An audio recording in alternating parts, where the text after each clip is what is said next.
Introducing Halyard Corflo Nasogastric or Nasointestinal Feeding Tube with Anti-IV Connector.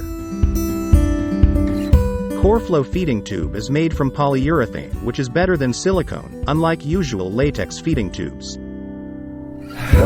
Latex feeding tubes need to be replaced every 2 weeks, while Corflo polyurethane feeding tubes can last for 2 to 3 months. Halyard Corflo feeding tube has an anti-IV connector, a size of 12 fr and 91 cm in length, no weighted, and it is also an anti-clog bolus. Halyard Corflo Nasogastric Nasointestinal Feeding Tube with Anti-IV Connector is available at SeniorCare.com.sg. Grab yours now.